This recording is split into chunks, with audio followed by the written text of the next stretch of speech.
না না গিন্নি, এত দায় তো নিতে পারবো না, এই বলে দিচ্ছি। হ্যাঁ এ তুমি কি বলছো? হ্যাঁ ঠিকই বলছি। একে আজ 1 মাসের ওপর তোমার মা এসে আমার বাড়িতে আছে। তার খাওয়া, তার পড়ার সব খরচ আমার কাঁধে। তার উপর তো ছোট বোনের বিয়ের সব দায়িত্ব যদি আমার ঘাড়ে এসে পড়ে, তাহলে তো আমি ভারে ভারে চ্যাপ্টা হয়ে যাব। খরচের ভয়ে তুমি ছোট্ট শালীর বিয়ের দায়িত্ব নিতে পারবে না? আর তুমি না কৃষ্ণনগরের রাজ্যের একমাত্র মন্ত্রী। না পারবো না। একটা মেয়ের বিয়ে দিতে কত খরচ হবে সেটা জানো? হিসেব জ্ঞান তো কিছুই মাথায় নেই, শুধু খরচ করার বুদ্ধিটুকুই আছে। জানি, ভালো করেই জানি। আর তার সাথে এটাও জানি তুমি হলে এই রাজ্যের মহামন্ত্রী। কত প্রতিপত্তি তোমার। ওইসব প্রতিপত্তি তো প্রজাপতির মতো ডানা মেলে উড়ে গেছে।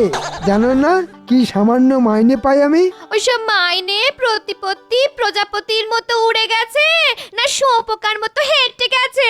ওইসব গল্প আমাকে শোনাতে শোনাতো। বলি ডান হাতের ঘাটতি তো বাঁ হাতের বাঁকা রোজগারে পুষিয়ে যায়। একেবারে বাজে কথা বলবে না বলে দিচ্ছি। কোনো বাঁহাতের রোজগার নেই আমার। আমি একজন সৎ এবং নিষ্ঠাবান মন্ত্রী। আমার সাদা মনে এতটুকু কাদা নেই। আবার আবার মিথ্যে বলছো, আবার মিথ্যে বলছো। আমি যেন কিচ্ছু জানি না ভেবেছো। বেশি কথা বাড়ালে না হাটে হাড়ি ভেঙে দেবো, এই বলে দিচ্ছি। আরে এটা কে রে? হ্যাঁ, এটা বউ না সত্তর? তবে বাবা বিশ্বাস নেই ওকে, কখন যে কি করে বসে। তার থেকে ছোট শালীর বিয়ের দায়িত্ব নেওয়া অনেক ভালো। কিন্তু কিন্তু তার জন্যেও তো পয়সা লাগবে। জমানো পয়সা থেকে খরচ করলে তো পয়সা কমে যাবে। না না, অন্য কিছু ভাবতে হবে, অন্য কিছু ভাবতে হবে।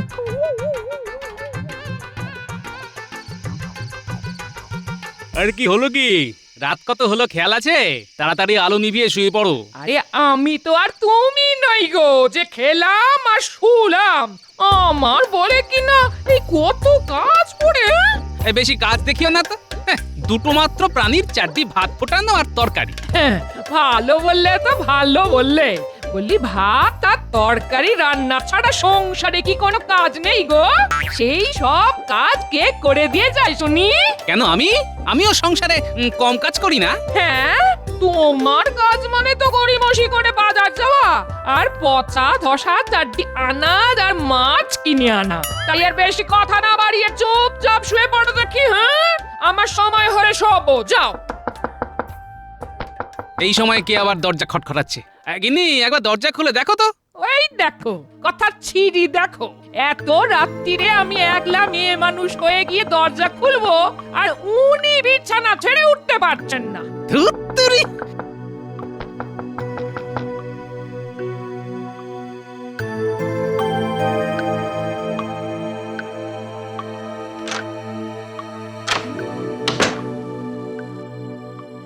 দূর বাবা, কেউ তো নেই। আরে দেখো দেখো, ভালো করে দেখো। যদি কেউ নাই থাকবে তাহলে দরজায় আওয়াজ করলোটা কে? সে আমি কি করে বলবো? দরজায় আওয়াজ হলো, দরজা খুললাম, কাউকে দেখতে পেলাম না, তাই আবার দরজা বন্ধ করে শুয়ে পড়ছি। ব্যাস, আমার কাজ শেষ।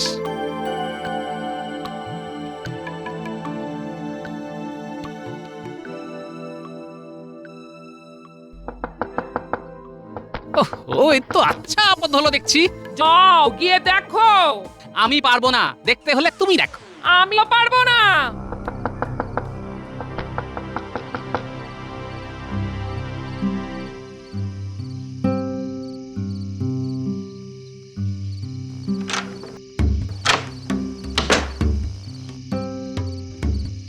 এ তো আচ্ছা জ্বালা হলো। তোমায় আর একলা যেতে হবে না, আলো নিয়ে আমিও যাচ্ছি। দাঁড়াও দাঁড়াও দাঁড়াও।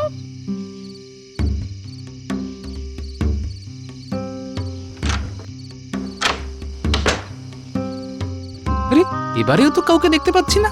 তাহলে না মনে হয় কোনো শয়তান এসে না এই মাঝ রাত্রিরে আমাদের সঙ্গে মশকরা করছে, জানো? বেটাকে ধরতে পারলে না লাঠি দিয়ে ঠ্যাং খোড়া করে দেবো একেবারে। এসো তো আমার সঙ্গে। এই এই কেউ তো নেই গো। কি ভুতুরে কাণ্ড রে বাবা। হ্যাঁ, চলো ভেতরে চলো। কিন্তু আবার যদি দরজায় কেউ খটখট করে, হ্যাঁ? কানে তুলো দিয়ে ঘুমাবো, তাহলে আওয়াজও পাবো না আর ঘুমের ব্যাঘাতও হবে না।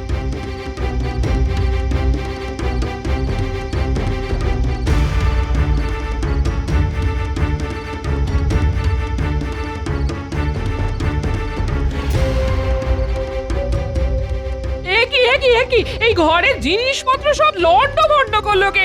এ কি, দেখো দেখো দেখো। আরে আমাদের পিতল কাঁসার বাসনপত্র, টাকা পয়সার বাক্স সব কোথায় গেল? হ্যাঁ, এইটুকু সময়ের মধ্যে কে ঢুকলো? হ্যাঁ, কে চুরি করলো বলো তো? হ্যাঁ, কে চুরি করলো? আরে এ তো শীত কেটে চোর ঘরে ঢুকেছিল। হ্যাঁ, দরজায় শব্দ করে আমাদের ঘরের বাইরে পাঠিয়ে আমাদের সর্বস্ব নিয়ে চলে গেল গো। হায় হায় হায়, আমার এ কি সর্বনাশ হলো গো।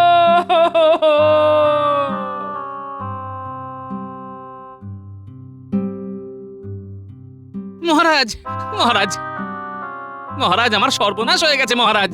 হ্যাঁ, তো তোমার আবার কি সর্বনাশ হলো গোপাল?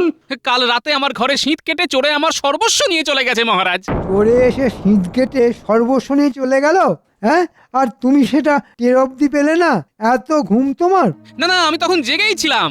আশ্চর্য, তুমি জেগে থাকা সত্ত্বেও চোর এসে ঘরে শীত দিয়ে গেল। আসলে হয়েছে কি, হঠাৎ দরজায় খটখট শব্দ, দরজা খুলে দেখি কেউ নেই। দরজা বন্ধ করে যেই আবার শুয়েছি অমনি আবার শব্দ।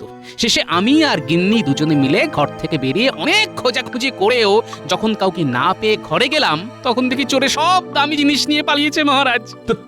কি কি কি কি জিনিস ছিল ঘরে? আগে ওই পেতল কাঁসার বাসনপত্র, কাপড়, শাড়ি, তারপর টাকা পয়সা। ওরে বাবা, এত কিছু ছিল? তা আমি যতদূর জানি একটু গোপালের ঘরে খাবার দাবার ছাড়া আর কিছুই তো থাকে না। হাসছেন তো? আমার কথা শুনে হাসছেন তো? তাহলে কি আমি মিথ্যে কথা বলছি? মহারাজ, আমার মনে হয় এ সমস্ত গল্প বলে গোপাল আপনার কাছ থেকে কিছু সাহায্য চাইতে এসেছে। কল খাটিয়ে আপনাকে পটিয়ে নিতে চায় আর কি। একেবারে বাজে কথা বলবেন না। বাজে কথা? আচ্ছা, এর আগে এরকম কাঁদুনি গিয়ে তুমি মহারাজের কাছ থেকে টাকা পয়সা আদায় করনি? মহারাজ, আমি কিন্তু আপনার কাছ থেকে কোনো টাকা পয়সা চাইতে আসিনি। আমি এসেছি আপনার কাছে নালিশ জানাতে। ঠিক আছে, আজ থেকে না হয় রাতের পাহারা বাড়িয়ে দেব। কিন্তু কিন্তু আমার চুরি যাওয়া জিনিসপত্রের কি হবে? হ্যাঁ হ্যাঁ, চোর ধরা পড়লে তার কাছ থেকেই উদ্ধার হবে। কি ব্যাপার বলা তো, তোমার আবার কি হলো? আর সকালে ওই দোকান খুলে দেখি দোকানে শীত কেটে দোকান থেকে সব মিষ্টি আর টাকা পয়সা চুরি হয়ে গেছে। সে কি? হ্যাঁ মহারাজ, এতদিন ধরে দোকানদারি করছি, এই প্রথম চুরি, তাও আবার এত বড়। আপনি আপনি কিছু একটা ব্যবস্থা করুন মহারাজ, না হলে ধনে প্রাণে মারা যাব। হ্যাঁ, এ তো খুব বিপদ হলো দেখছি। কাল রাতে গোপালের বাড়িতে চুরি, তারপর আবার তোমার দোকানে চুরি, আর সবকটাই শীত কেটে। সেনাপতি, আদেশ করুন মহারাজ। আজ রাত থেকে খুব শক্তপোক্ত পাহারার ব্যবস্থা করো, চোর যেন কোনো মতেই আর চুরি করতে না পারে। যথাজ্ঞা মহারাজ। গোপাল আর ভোলা, তোমরা তোমাদের আবশ্যিক কিছু জিনিসপত্র কেনার জন্য রাজকোষ থেকে কিছু টাকা পয়সা নিয়ে যেও।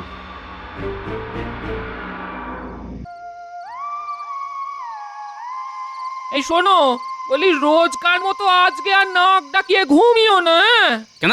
এই কথা শোনো। বলে কেন? আরে কাল রাতে অত বড় একটা চুরি হলো, চোর যদি আজ রাতে আবার আসে। আরে বাবা, আসতে দাও না। সে বেটা এলেও তো নতুন করে আর কিছু পাবে না, তাই অযথা জেগে না থেকে ঘুমিয়ে পড়ো। একটা কথা মনে রেখো গিন্নি, পুড়ে যাওয়া ছাইয়ে কোনোদিন আগুন ধরে না, বুঝলে? होशियार जागते रहो, होशियार जागते रहो।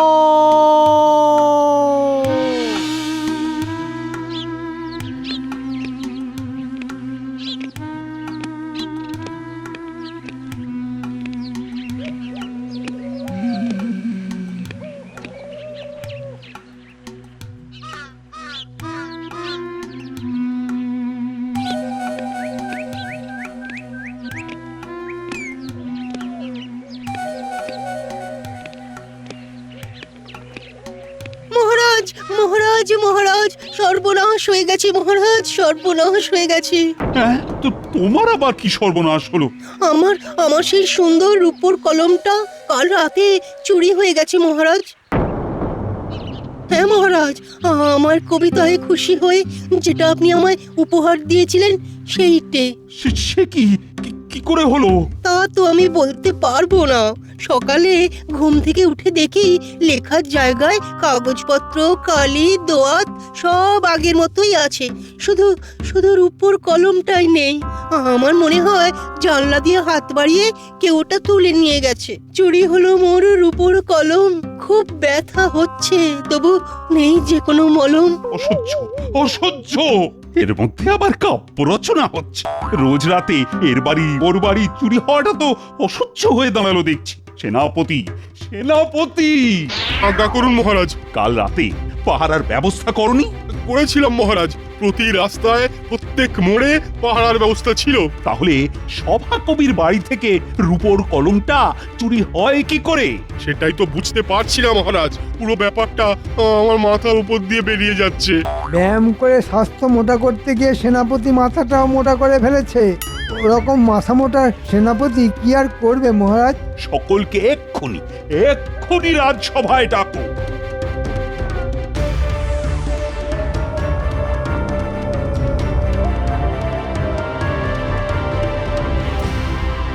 পরপর দুরাতে 3 জায়গায় চুরি, যা এর আগে এ রাজ্যে কখনো হয়নি। আর সব থেকে বড় কথা, চুরি কিন্তু কোনো সাধারণ প্রজার বাড়ি হয়নি। এ পর্যন্ত যা চুরি হয়েছে তা 2জন রাজকর্মচারী আর ভোলা ময়রার দোকানে। মহারাজ, তাহলে প্রমাণ হলো তো সেদিন চুরির নামে আমি কোনো গল্প দিতে আসিনি? হ্যাঁ, সে হয়তো আসুনি, কিন্তু আমার মনে হয় সব জায়গাতেই চুরি হয়েছে নিজেদের অসাবধানে।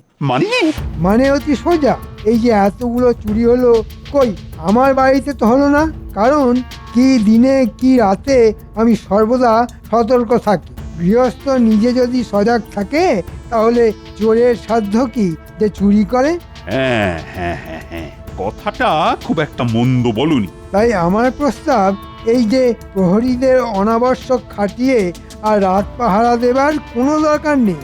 আমার মতো সকলেই যদি সতর্ক থাকে তাহলে আজ থেকে আর কারো বাড়িতে চুরি হবে না। মন্ত্রী মশাই হঠাৎ করে রাত পাহারা তুলে দিতে চাইছে কেন? না, ব্যাপারটা একটু দেখতে হচ্ছে। কি মহারাজ, আমি কি ভুল কিছু বললাম? না, একেবারে ঠিক কথাই তুমি বলেছ সেনাপতি। আদেশ করুন মহারাজ। আজ থেকে রাতের পাহারা তুলে দাও। যথা আজ্ঞা মহারাজ।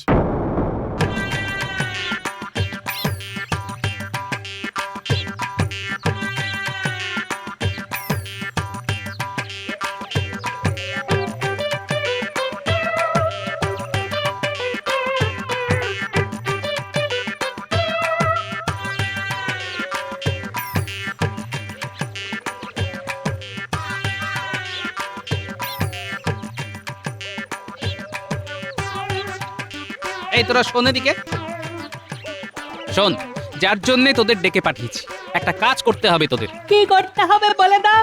আজ থেকে মন্ত্রী মশাইয়ের ওপর নজর রাখতে হবে তোদের। মানে মন্ত্রী মশাইয়ের বাড়িতে কারা যায় কারা আসে সব খবর এনে দিতে হবে তোদের। ঠিক আছে, সব খবর পেয়ে যাবে।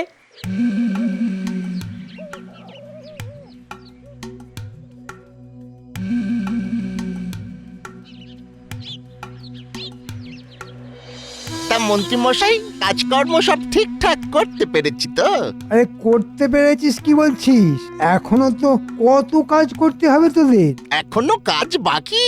কিন্তু আমার যে খুব ভয় করছে মন্ত্রী মশাই। কেন ভয় করছে কেন? রাতের বেলা রাস্তা জুড়ে যে ওই রক্ষীদের পাহারা। মহারাজের কানে মন্ত্র দিয়ে আজ থেকে ওই পাহারা আমি তুলে দিয়েছি। এখন বীরের মতো যাবি আর চোরের মতো চুরি করবি। আজ রাতেই যাবি।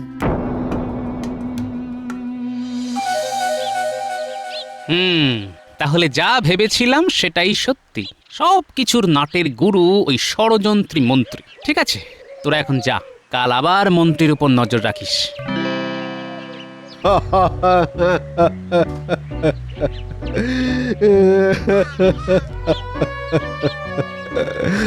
কাল রাতে চলে যে আমাকে ভিখারি করে দিয়ে গেল মহারাজ। এ তো দেখছি ঘোর সংকট। আচ্ছা, কে বা কারা এসব করছে সেই সম্পর্কে তোমরা কি কিছু বলতে পারো? আমি তো এখনই বলে দিতে পারি মহারাজ, কিন্তু এখন কিছু বলবো না। বরং এখন এমন কিছু বলবো যাতে করে আসল চোরের সাহস আরো বেড়ে যায়। মহারাজ, চুরির ধরন দেখে কেন জানি না শুধুই মনে হচ্ছে এ কাজ হলো কেলে পচার। হ্যাঁ, কেলে পচা? কিন্তু সে তো এখন চুরি চামারি ছেড়ে দিয়েছে। মহারাজ, বিড়াল যেমন কখনো মাছ খাওয়া ছাড়তে পারে না, তেমনি পাকা চোরও কখনো চুরি ছাড়তে পারে না। আর একটু চিন্তা করলেই বুঝতে পারবেন, আমাদের যার যার বাড়িতে চুরি হয়েছে সব বাড়িগুলোই কেলে পচার নখদর্পণে। সেনাপতি, এক্ষুনি কেলে পচাকে বেঁধে আনার ব্যবস্থা করো। আমি এক্ষুনি ধরে আনছি মহারাজ। আহা, কি মজা! কার চুরির দায় কার ঘাড়ে গিয়ে পড়লো, হ্যাঁ? কেলে পচাকে ধরে এনেছি মহারাজ। কিরে কেলে পচা, তুই আবার চুরি চামারি শুরু করেছিস? বিশ্বাস করুন মহারাজ, বহুদিন আমি এই কাজ করিনি গো। তাহলে কে করলো বল? আমি কি করে বলবো বলুন তো? শুনলাম তুই নাকি কদিন রাতে বাড়ি ছিলি না। মানে কদিন রাতে আমি তো পাশের গায়ে যাত্রা শুনতে গিয়েছিলাম গো। ওর কোনো কথা বিশ্বাস করবেন না মহারাজ, এক্ষুনি ওকে কারাগারে পাঠাবার ব্যবস্থা করুন। তারপর আমিও দেখবো ওর পেটের কথা বের করতে পারি কিনা। গোপাল দাদা, একদিন তোমার কথাতেই আমি চুরি ছেড়ে দিয়েছি গো। আজ কি না তুমি আমার বিনা দোষে কারাগারে পাঠিয়ে দিলে গো। ও গোপাল দাদা গো, এ তুমি কি করলে গো? ছাড়ি দাও, আমার ছাড়ি দাও। কি করব বল, আসলে রাঘব বোয়ালকে ধরতে গিয়ে তোকে শুধু টপ করেছি। তবে চিন্তা করিস না, আসল চোরকে ধরে তোকে আমি কারাগার থেকে ঠিক বের করে আনবো। শোন, আজ রাতে সব থেকে বড় ঘাইটা মারতে হবে তোদের। কার বাড়ি শুধু বলে দিন, তারপর দেখবেন কি করি। তোদের আজ যেতে হবে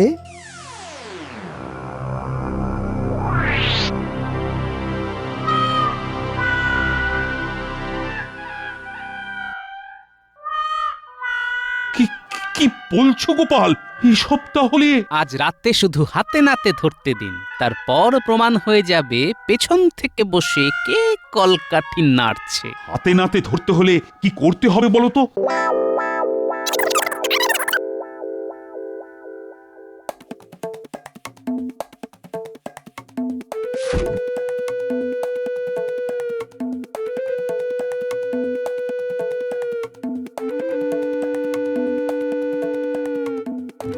বেশ বেশ ভালো রকম জিনিস চুরি হলো, কি বলিস বটা? সে আর বলতে, আর জিনিস বলে জিনিস, সব ভালো ভালো আর দামি জিনিস। মন্ত্রী মশাই যা খুশি হবেন না। আর খুশির রাতে হচ্ছে আমাদের ওই ভালো রকম খুশি করে দেবেন। কটারে সামনে যে রক্ষী। এই তোরা কারা? কেউ নই, টুকি কেউ নই। এই ঘটা পালা। পালাবার পথ নেই, জম আছে পিছে। অজি শয়তান, আজ আমার বাড়িতে চুরি করতে এসেছিস? কি বলেছিলাম মহারাজ, এসবই বটা ঘটার কাজ। আর এবার শুধু বের করতে হবে পেছনে বসে কে কলকাঠি নাড়ছে। আমাদের ছেড়ে দিন মহারাজ, আমাদের ছেড়ে দিন। হ্যাঁ, এই যে জিনিসপত্র সবকিছু বুঝে নিয়ে দয়া করে আমাদের ছেড়ে দিন। ছেড়ে তো দেবই, তবে তার জন্য আমি যা যা বলবো তোদের যে তাই তাই করতে হবে। ঠিক আছে, তাই করব। কি করতে হবে বলো? এখন চল নাটের গুরুর বাড়ি।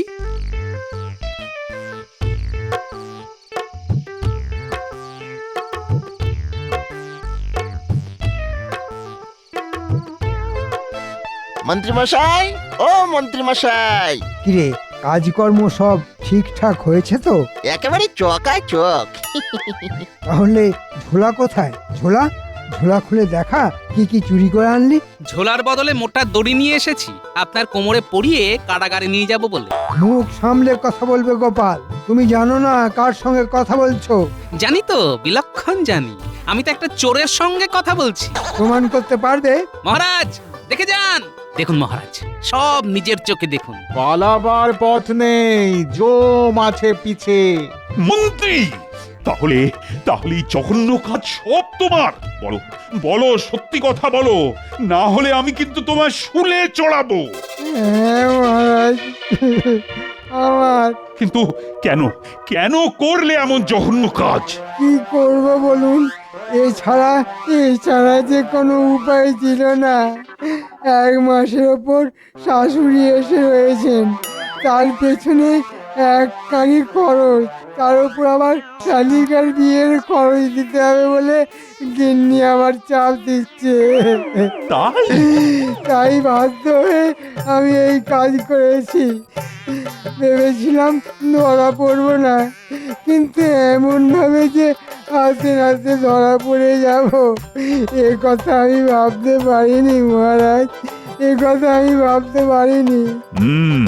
মহারাজ, ও মহারাজ, কতবারই তো আমার কত দোষ নিজ গুণে ক্ষমা করে দিয়েছেন, আর একবার নয় ক্ষমা করে দিলেন। চুপ, একেবারে চুপ। চুরি করে আবার ক্ষমা চাওয়া হচ্ছে? না না না না না, কোনো ক্ষমা নেই। রক্ষীরা, একে কারাগারে নিয়ে যাও, কাল সকালে এর বিচার হবে। আর কারাগারে এনাকে পুরে দিয়ে কেলে পচাকে মুক্তি দিয়ে দিও। আহা, বেচারা বিনা দোষে কষ্ট পেল গো। সত্যি গোপাল, তোমার দূরদর্শিতার কোনো তুলনা নেই। সত্যি তুমি ধন্য, ধন্য গোপাল। আমি অতি নগণ্য মহারাজ।